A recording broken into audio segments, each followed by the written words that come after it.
সংগঠন কাজ করে থাকে। সে কি কাজ করে থাকে?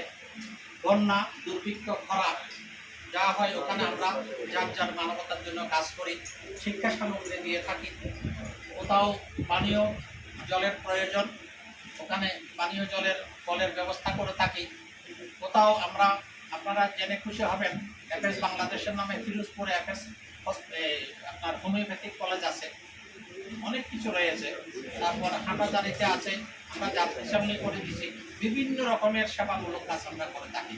তো সেবাই হচ্ছে মেন প্রথম, মেন এফেক্টসের সেবার উপর আমরা কিন্তু বিভিন্ন রকমের কাজ করে থাকি। আমরা নিজেরাও হয়তো অনেক কাজ করে থাকি। আমাদের ঘরের কাজ করার জন্য আমরা সেবিকা রাখি, তাদেরকে আমরা দিয়ে থাকি। অনেকে কেউ ফর্ম ফিল আপ করতে পারছে না, শিক্ষা সামগ্রী নাই। কিছুদিন আগে আমি চট্টগ্রামের চকরিয়া গিয়েছিলাম। আমরা প্রায় বিভিন্ন প্রতিষ্ঠানে প্রায় 300 জন স্টুডেন্টদেরকে তাদের বই খাতা কিছু নাই, সে সামগ্রীটা দিয়ে আসছি। এরপরে বাঁশখালী গেলাম, এরপরে আপনার সাতখানিয়া গেলাম।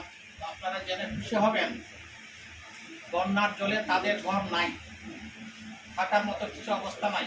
ওখানে আমরা প্রত্যেকটা পরিবারকে প্রায় 2 ভাগ করে টিন দিয়ে আসছি ঘর করার জন্য, এবং আমি নিজে সেখানে উপস্থিত ছিলাম।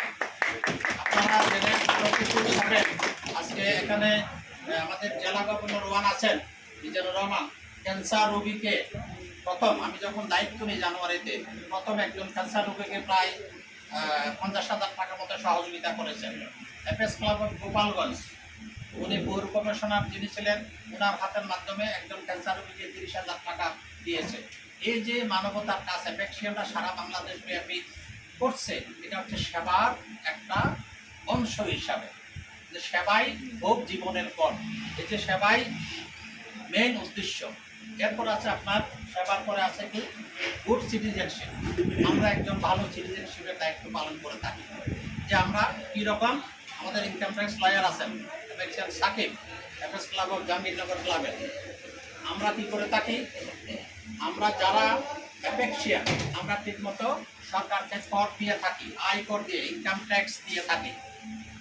আমরা যে কোনো, আমরা সত্য কথা বলি, আমাদের চরিত্র খুবই সুন্দর।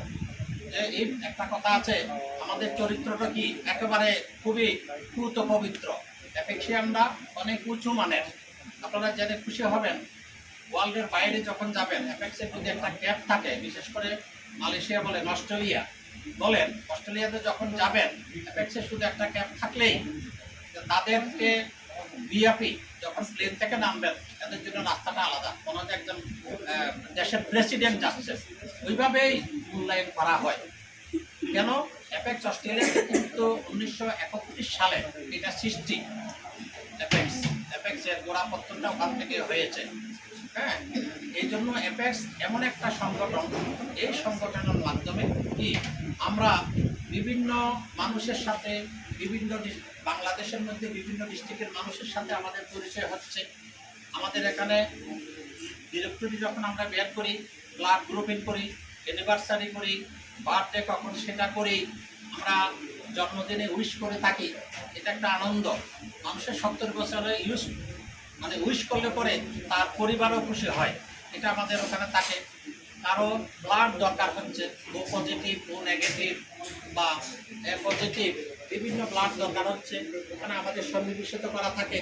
আমরা ব্লাড গ্রুপের মাধ্যমে আমরা যেখানে থাকি না কেন, আজকে ঢাকায় একজন অতিথি আছেন, আপনার কোনো লোকজন, আত্মীয় স্বজন চট্টগ্রামে থাকতে পারে, গোপালগঞ্জ থাকতে পারে, শরীয়তপুর থাকতে পারে, জাস্ট বলে দিলে হসপিটালে আছে, আমার এই ব্লাডটা দরকার। ওনারা চেষ্টা করবেন, যারা আছেন, ওই যে আমাদের ডিরেক্টরি বাইর করে, ওরা কিন্তু ব্লাড দেওয়ার জন্য তাড়াতাড়ি ওখানে গিয়ে হাজির হয়। এই যে এটা কেন, এটা হচ্ছে সুনাগরিকত্বের কারণে, এফেক্স করার কারণে। এফেক্স না করলে কিন্তু এটা হতো না। আজকে আমরা বিভিন্ন ডিস্ট্রিক্টের লোকজন এখানে এসেছি। আমার বাড়ি চট্টগ্রাম, আমি চিটং থেকে আসছি। চট্টগ্রামের অজপাড়াগা আনোয়ারাতে আমার বাড়ি। ছোটকাল থেকে শহরে লেখাপড়া করেছি, কমার্স কলেজের আমি ছাত্র ছিলাম, চিটং কমার্স কলেজের, এরপরে বিশ্ববিদ্যালয়, এরপরে ঢাকা বিশ্ববিদ্যালয় থেকে MBA করেছি, চার্টার্ড অ্যাকাউন্টেন্ট একজন। এখন ব্যাপারটা হলো এটাই যে আমরা বিভিন্ন মানুষের সাথে সুনাগরিকত্বের কারণে বিভিন্নভাবে আমরা পরিচয় দিয়ে থাকি। আমরা অনেক কাজ করি। আজকে অ্যাপেক্সিয়ানরা বিভিন্ন রোড সাইন করে থাকে। অ্যাপেক্সিয়ানরা বিভিন্ন শিক্ষা প্রতিষ্ঠানে গিয়ে সমাজ সচেতনতামূলক বিভিন্ন কার্যক্রম হাতে নেয়। বিভিন্ন দুর্যোগ মোকাবিলা করার জন্য যে স্কাউটরা যেরকম করে অ্যাপেক্সিয়ানরা সেভাবে কাজ করে থাকে। আপনারা জেনে খুশি করেন 2007 সালে আমি তখন ন্যাশনাল এক্সিকিউটিভ সেক্রেটারি ছিলাম, অ্যাপেক্সিয়ান রিজওয়ান সাহেব ছিলেন ন্যাশনাল প্রেসিডেন্ট। তখন সিডর হয়েছিল। আমরা প্রচুর 2-3টা ট্রাক করে বরিশাল প্রত্যন্ত অঞ্চলে আমরা এই কোমর পরিমাণ পানির মধ্যে গিয়েছিলাম। এইভাবে কিন্তু আমরা যথেষ্ট কাজ করে যাচ্ছি। এটা কিন্তু একটা সুনাগরিক বলে একজন অ্যাপেক্সিয়ার সুনাগরিক বরিশাল বহনকর বলে এগুলো আমরা করে থাকি। আমরা অন্তর থেকে এই কাজগুলো করি। এরপরে আছে আপনার সুনাগরিকত্বের পরে ফেলোশিপ।